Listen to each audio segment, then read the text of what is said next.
Salam əziz dostlar, əziz tamaşaçılar. Bir daha sizləri xoş gördük. Sizinlə mən, jurnalist Emin Hüseynov. Onunla son görüşdən nə az nə çox 5 ay keçib. 5 ay bundan əvvəl ona müstəqil mətbuatın suallarına cavab verə bilərmi sualını vermişəm. Cavab olaraq isə ondan müstəqil mətbuat yoxdur kimi bir bayağı cavab almışam. Onunla yanaşı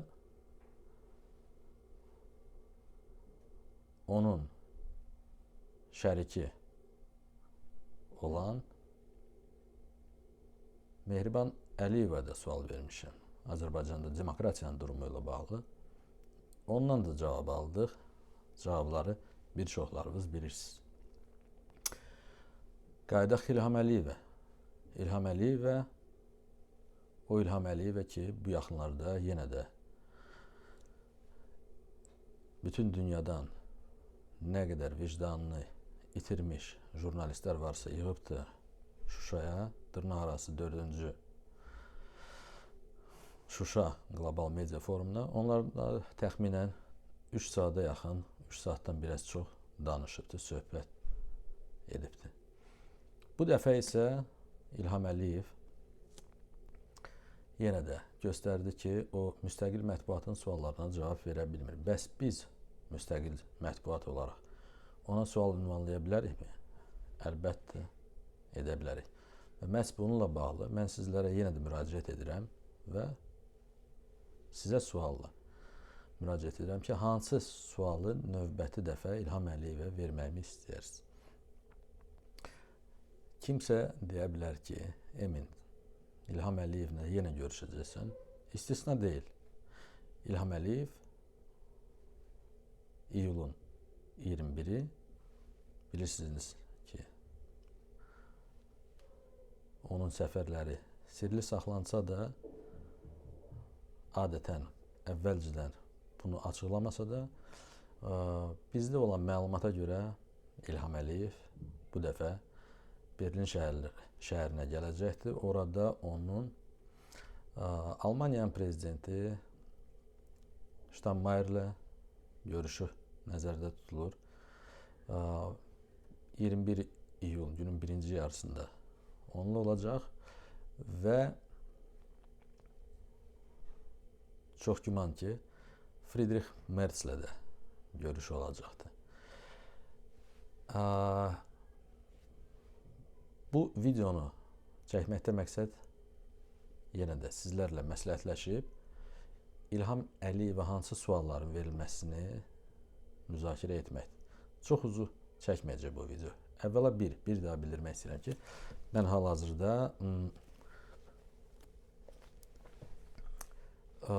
Avropada deyiləm. Təəssüflər olsun ki,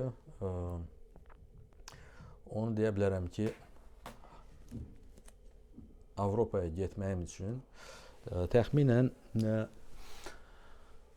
az nə çox yenə də bir gün vaxt sərf edib uçaqla, təyyarə ilə getməliyəm və İlham Əliyevə o sualları ünvanlamalıyam. Amma hesab edirəm ki, hal-hazırda Berlində Azərbaycanın bir çox müstəqil mətbuat nümayəndələri, mühacirətdə yaşayan müstəqil mətbuat nümayəndələri var ki, ən azından 4-5 media qurumu var ki, Meydan TV, Mikroskop Media, Qəzetçi, Abzac, Toplum, Azad Söz, çoxlu sayda başqa blogerlər var ki, adlarının hamısını yəqin indi çəkməkdə hər hansısa zərurət yoxdur. Onların Almaniyada daimi yaşayan və fəaliyyət göstərən əməkdaşları var. Ola bilsin, onlar vaxt tapıb press-slujbaya, yəni mətbuat xidmətinə, Frank-Walter Steinmeierin mətbuat xidmətinə və yaxud Azərbaycan prezidentinin mətbuat xidmətinə və yaxud federal kanslerin mətbuat xidmətinə müraciət edib qeydiyyatdan keçə bilərlər mətbuat nümayəndələri kimi və sual verə bilərlər. 21 iyula kimi hələ vaxt var və hesab edirəm ki, bütün jurnalistlər vaxtları varsa, yəni məzuniyyətdə deyirlərsə, vaxt tapıb gedib İlham Əliyevə çətin suallar verə bilərlər. Başqa tərəf ki, İlham Əliyev bu suallara cavab verəcək yoxsa yox və yaxud jurnalistlər o sualları vermək istəyəcəklər yoxsa yox, buyursunlar, hər kəs öz bacardığını edə bilər. Azərbaycanın bilirsiniz ki, Almaniyada təxminən 50 mindən artıq mühaciri yaşayır ki, İlham Əliyev rejiminin əlindən canını qurtarıb qaçan soydaşlarımızdır. Demokratik cəmiyyənin nümayəndələri də mənə elə gəlir ki, Almaniyada sərbəst toplaşmaq azadlığından yararlanıb, istər federal kanslerin ofisi qarşısında, istərsə İlham Əliyevin qalacağı oteldə, otelin qabağında və yaxud İlham Əliyevin Frank-Walter Steinmeierlə görüşəcəyi məkanda gedib onunla üz-üzə durub etirazlarını dinc formada edib İlham Əliyevə demokratiya ilə bağlı, insan haqları ilə bağlı tələblərini səsləndirib ünvanlaya bilərlər. Yenə də vaxt var, Almaniyanın qanunları buna imkan verir ki, istənilən şəxs gedib bu hüquqdan yararlansın.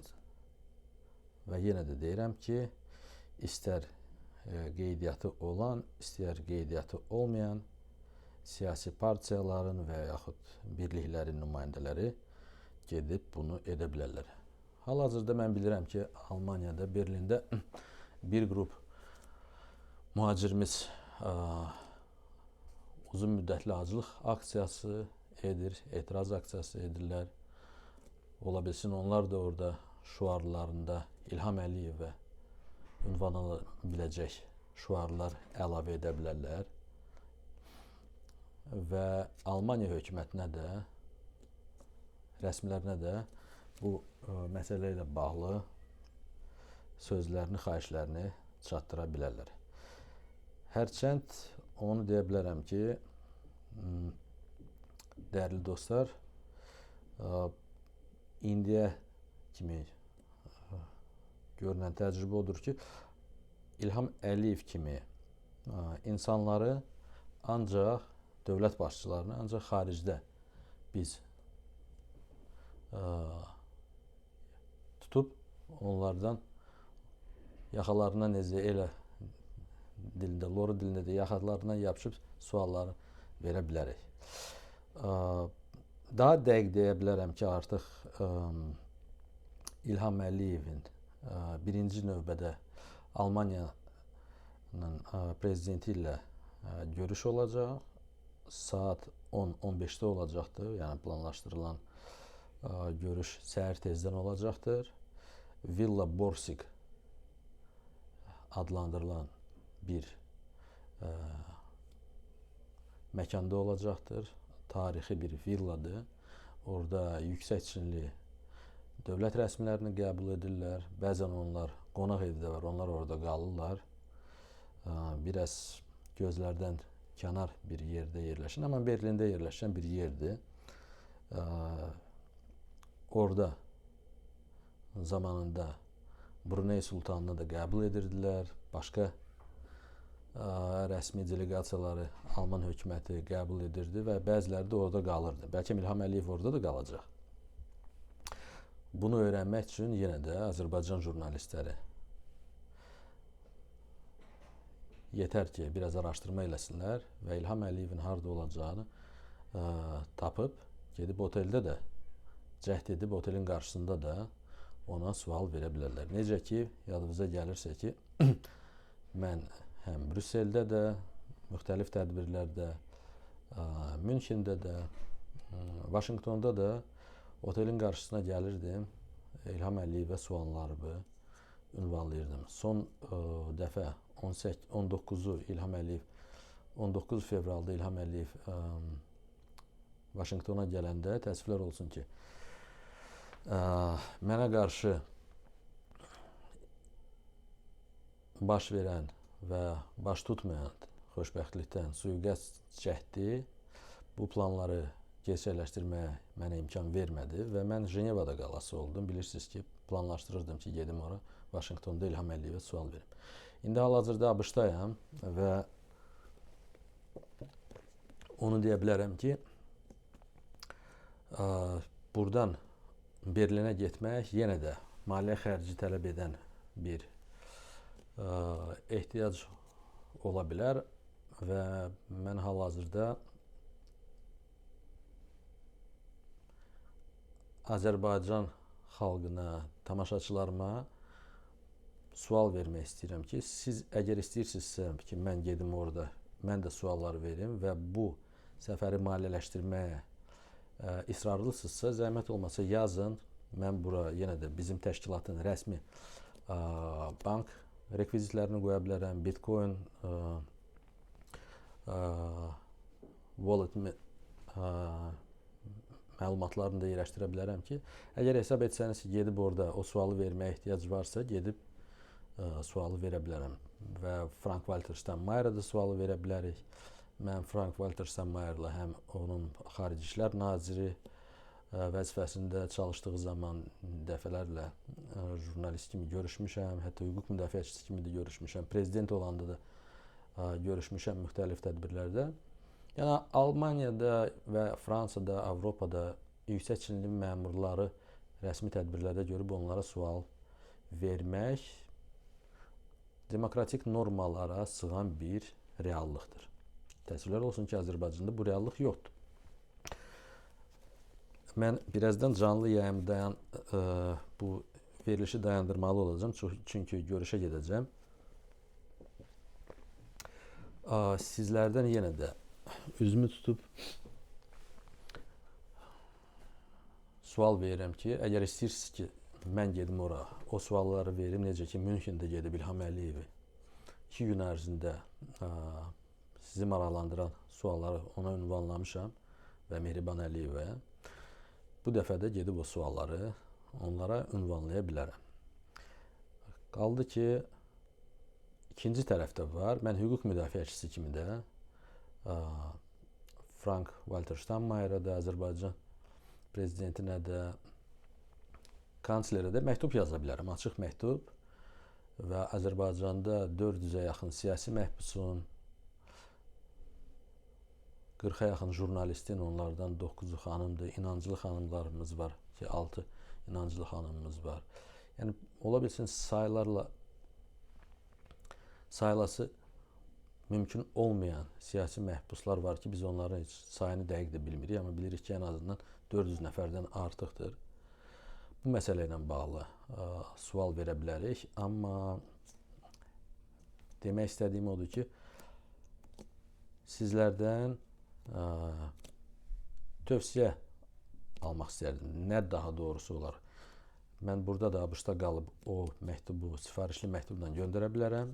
Açıq sosial şəbəkələr vasitəsilə də, belə deyək də, İlham Əliyevə də ictimai qınaq, publik ictimai qınaq vasitəsi kimi sosial şəbəkələrdən, rəsmi yazışmalardan istifadə edə bilərik ki, ən azından utanıb yerə girsin orada Berlində ki, Azərbaycanda demokratiya varmış kimi ifadələri dilinə gətirməsin. Və nə yazıqlar olsun ki, həmin İlham Əliyev 2028-ci ildə bilirsiniz ki, Avropa siyasi cəmiyyəsinin, European Political Community-nin summitini keçirməyə planlaşdırır. O İlham Əliyev kimi bütün oponentlərini, başda Əli Kərimli olmaqla, Tofiq Yaqublu olmaqla bütün oponentləri həbsə doldurubdur. Bir çox oponentləri bugün travel ban, yəni səfər qadağasının altında yaşayırlar, stopları var, ölkədən çıxışlarına qadağa var. Çoxlu sayda problemlər var, azad seçki problemi var, korrupsiya problemi var, sərbəst birləşmə, toplaşma problemləri var. Yəni hər bir hara baxırsansa hakimiyyət sanki iki nəfərin arasında bölünüb. Ər-arvadın arasında, prezident və vitse-prezident arasında. Onlardan hansısı indi prezident, hansı prezident deyil. Mən onları ko-prezident adlandırardım. Necə ki, Nikaraguada bu yaxınlarda vaxtı ikən İlham Əliyev baxıb həyat yoldaşını vitse-prezident eləyən Daniel Ortega bu dəfə bu yaxınlarda İlham Əliyevdən də daha da qabağa gedib, götürüb həyat yoldaşına ko-prezident statusunu verib. Mənə elə gəlir ki, Azərbaycanda xüsusilə də Mehriban Əliyeva ilə son 14 fevraldakı son görüşümüzdən sonra, ünsiyyətimizdən sonra mən belə qərara gəldim ki, elə Mehriban Əliyev də ko-prezident, yəni so-prezident rus dilində deyirlər, Azərbaycan dilində həm sədrmi, həm prezident deyərdim. Həm prezident Mehriban Əliyeva.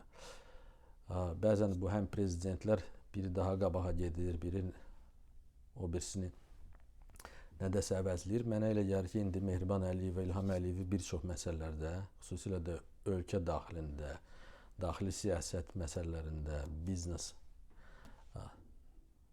nəzarətdə saxlamaq məsələlərində, ölkədə yeni belə deyək də güc balanslarının yaradılmasında artıq daha böyük söz sahibidir. Nəinki İlham Əliyev. İlham Əliyev başına jurnalistləri yığır, danışır, gözəl xanımlar gəlirlər, Livanlı jurnalist gəlir, yanında gəzir, bütün Azərbaycan sonra ondan danışır.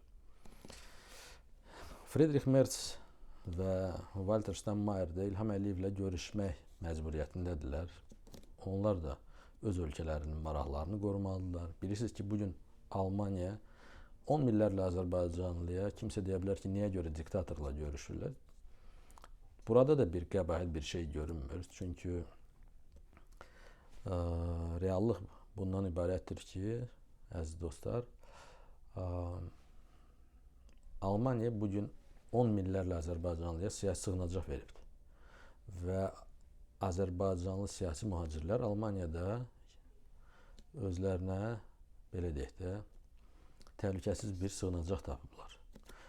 Mən onu da bilirəm ki, misal üçün bu səfərlə bağlı, səfər öncəsi bilirsiniz ki, onu da demək istəyirəm ki və tamamlamaq istəyirəm ki, bu səfər hazırlanmalı idi mart ayında. Nəsə baş veribdir, sonra təxirə saldılar, yay aylarını keçiriblər. Və İlham Əliyev adətən Şuşa Qlobal Forumunu keçirir Milli Mətbuat Günü ərəfəsində. Bu dəfə Milli Mətbuat Günü 22-si deyəsən, 22 iyul tarixində olacaq. Mən deyərdim ki, bugün İlham Əliyevə çətin sualları verə biləcək tərəflər Azərbaycan jurnalistləridir, içi mən qarışıq və xarici jurnalistləridir. Yeri gəlmişkən onu da nəzərinizə çatdırım ki, adətən bu tipli praktika olub. Bir xanım jurnalist Fatimə xanım Mikroskop Mediadan İlham Əliyevə sual veribdi Berlində. Olaf Scholz'la deyəsən səhv etmirəmsə 2 il bundan qabaq sual veribdi ki, şəffaflıqla bağlı. İlham Əliyev ona da mənə necə cavab veribsə, təxminən elə o cür cavab verib ki, yalan danışırsınız, Azərbaycan şəffaf ölkədir, heç bir korrupsiya yoxdur, heç bir şey yoxdur. Yəni ona görə demək istəyirəm ki, dəyərli dostlar, dəyərli jurnalistlər, Almaniyada, Berlində yaşayan soydaşlarımız, əlində qələm tuta bilən hər bir kəs getməlidir mətbuat xidmətinə, üzünü tutmalıdır və akreditasiyanın verilməsini istəməlidir. Məndə yenə də çətinlik iki seçim qarşısındayım. Mən hüquq müdafiəçisi kimi İlham Əliyev və Friedrich Merzə və Frank-Walter Steinmeierə məktub ünvanlayım və ora getməyim. Yoxsa jurnalist kimi gedim, akreditasiya orada sual verim, amma bunun üçün yol xərcləri lazım olacaq orada oteldə qalmaq və s. və ilaxır. Və bunun üçün də yenə tamaşaçılardan, yəqin ki, bizə baxan soydaşlarımızdan dəstək gəlməlidir. Çünki mən hal-hazırda öz resurslarımı buna xərcləyə bilmərəm. Çünki resurslarım məhduddur. Resurslarım hələ ki ona imkan verir ki, mən sizlərlə bax belə normal ab-havada mühacirətdə olsam da, amma ölkələrin gündəmini müzakirə edim. Odur ki, baxın, əgər hesab edirsinizsə, I'm still here. Like, Also, sorry, I come back later. okay, you can come later. Otelimin nömrəsini yığmaq istəyirlər. Deyirəm, hələ ki buradayam. Gördü, dedi ki, qardaş kameranı qoyub nəyəsə çəkir. Nə deyim, dostlar, əziz tamaşaçılar, bu videonu bəyənin, paylaşın. Almaniyada yaşayan, Avropada yaşayan soydaşlarımız yenə də Almaniyadakı sərbəst birləşmək və toplaşma azadlığından yararlanaraq getməlidirlər, vaxtları varsa, Berlinə və İlham Əliyevə sivil formada etiraz etməlidirlər, dinc formada etiraz etməlidirlər ki, onu utandırmalıdırlar. Onu utandırmalıdırlar ki, o buralara gəlib çıxmasın. Gələndə də heç olmasa vicdanına bir qədər 1% vicdanını açıb baxsın ki, o həbsxanada 9 xanım jurnalist, 6 inancılı xanım və başqa səhhətində ciddi problemlər olan məhbusları azad eləsin ki, gəlsin ki, yaxşı, bax, bir 10 nəfəri azad elədim, gəldim sizinlə görüşün. Ondan qabaq Ursula von der Leyen Azərbaycana getmişdi. Təəssüflər olsun ki, yenə də Avropa Komissiyasının prezidenti heç nə danışmayıblar insan haqları ilə bağlı. Azərbaycanda biz gedib etiraz eləyə bilmirik.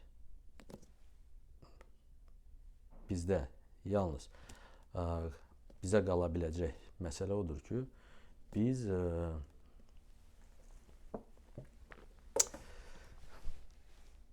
biz ancaq hansısa daha təhlükəsiz məmləkətlərdə, necə ki, Almaniya bugün təhlükəsiz məmləkətdir, gedib oradan etirazımızı eləyə bilərik. Mən öz növbəmdə yenə də sualla sizə müraciət edirəm ki, siz nə istəyirsiniz ki, mən İlham Əliyevə orada jurnalist kimi gedim, sual verim. Bunun üçün yenə deyirəm ki,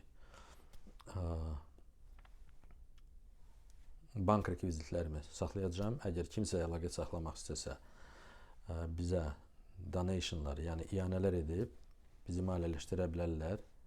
Çünki bizim maliyyəmiz yalnız bizim tamaşaçılardan asılıdır.